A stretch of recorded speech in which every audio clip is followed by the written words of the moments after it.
Okay, YouTubers, actually, my subscribers, this is my brother Andrew, and we're gonna interview him on how he did with me coming out to him. So, what was that like when I first came out to you? How did you manage that? How did you handle it?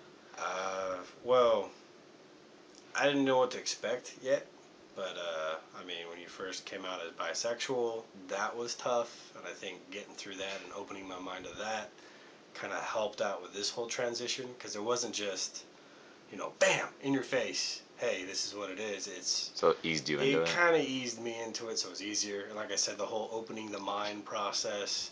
I had to talk to people, friends, try to see what their perspective were, and things like that. Once I got my mind open to it, it was a whole lot easier. So once you told me, I was kind of, oh, I'm already over it. Let's just hang out now. So it wasn't so much like, oh no. It was just like, okay, well, how do we handle it? And you know, cool. Just let me know what I need to do, where you want me, where you want me, and kind of, yeah, that's pretty much it right there. That's how I felt at the moment. It was just kind of, okay, cool. Well, let's just hang out now. Well, I know when I first told you, I think you had this. You said that if I showed up to a family event wearing a dress, that you would say awkward like Yeah, I was that. like, you won't do that, will you? Because that would be very awkward. The awkward, Yeah. yeah. I know that was like Yeah. actually like really comedic, and everybody I've ever told that they just bust up laughing. They're like, "Yeah, that sounds like Andrew." That's freaking hilarious. Yeah. But you seem very like well tempered or good and even about it. Like you've been actually the one to be more understanding about it in the family than anybody else, and even doing this Appreciate that. interview, yeah, kind of proves that. And I can't tell you how much it means to me. So thanks for doing that. Is there any kind of struggle telling your daughter, your stepdaughter, about this? Did you have a hard time with that? Uh, we were a little concerned, but we kind of tested her to see how she would react. So we showed her the picture you sent us, and we asked her, "Do you know who this is?" And she said no. She had no clue it was you. So we were like, "Okay, okay." And after a while, I was like, "You know what? Let's test her again and see how she feels about it when we let her know it was you." And she was just like, "Oh, okay," and no real big reaction. So we're like, "Okay, so." Next step would be to tell the reasons why, and why you were dressing that way or looking that way or acting that way, and kind of explain to her your side of the story, and let her know that this happens to a lot of people. And it's not just a strange thing that happened. It happens quite often, and it's almost a norm. Right. If it wasn't for, I don't know, the religious aspects of it, not being normal, it is normal. So we just kind of try to get her to be open to it, which she is. So, Well, the last time I saw her was when we went to visit mom up in the hospital, and right. she was just like down to earth, happy, just friendly with me. Nothing had actually changed, so it seems to me like she's really reacted well to it. So, Yeah, she's actually very open to yeah. quite a bit. So, I mean, she's very down to earth. And, quite frankly, we're not really trying to shelter her so much from everything. Like, I know it's a parental instinct to shelter your child and protect them, but I figure as long as it's like I'll protect her from sexual things, right? Because I don't think she's old enough, mature enough to handle those.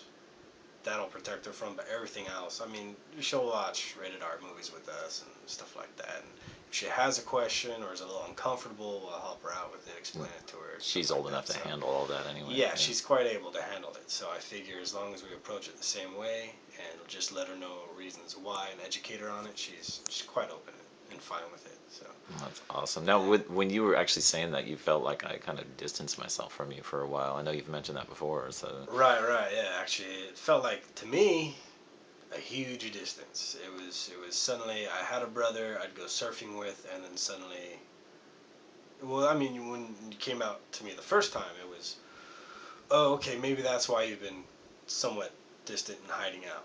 Okay, so we got through that, and everything was cool. and then suddenly you were distant again. It was really confusing, and it was kind of like, what the hell is going on? Especially when you were But actually understanding, so I could see how that could be yeah, it confusing. was actually quite frustrating. I was getting really frustrated with it. So, um, like I was saying before, the whole Utah thing. I was trying to get you to come with us, and I was trying to invite you over before, and trying to get you. Kind of felt like I had to get you comfortable with me all over again, and I thought that was a little unfair. But once again, I don't know your side of the story, so it is what it is. Yeah, I know Just there was a lot going on. When you come yeah, out to somebody and tell your secret that you swore you would take to the grave, there's a lot of stress that piled on. That's basically what happened to me. I mean, I just couldn't, deal with everything that was very easy as far as relationships was. Like the dynamics basically changed for me. It was very hard for me to handle. I couldn't handle just the difficulties of knowing that everybody knew who I was now. And I felt like I was laid out bare naked in front of everybody, and I became and felt very vulnerable. So that was very hard for me. So, right, no, totally understandable. yeah, But like I said, as soon as you told us, we were already over it. We're like, right. okay, cool. And then you said you feel like I'm still blocking you out from seeing me as a girl. Yeah, yeah. Hurry up and just. Hey, I can't get used to it unless you show me. So, So you're saying dress around you more. yeah, talk, Yeah. dress, do what you got to do. But I mean, the dynamics of our relationship, I mean, you said that you can see that I'm still the same person. Yeah, absolutely. Yeah, you still do the same jokes. You laugh the same. I mean, it's all the same. Yeah, so, so really my personality isn't shifting or changing. I'm still a tomboy. I'm still into the same things. And you actually see that. You right, actually right, see right. that dynamic, Yeah, basically. the only differences I am seeing is maybe the shape of your body's changing. You're slimming out. You're acting a little bit more feminine, which I guess you're more comfortable with. So by all means, go for it. Other than that, you're the same person. There's no change. I mean, like I said, jokes are the same. We laugh the same. Do you still fit? Do you feel like though? I mean, maybe you feel like you still lost your brother. No, like I said, if you're the same, so the loss of a brother isn't there. In the beginning, it kind of felt like that because you were distanced, Right. and I don't know how to react to something I don't see or hear anymore. So if you're not there, Right.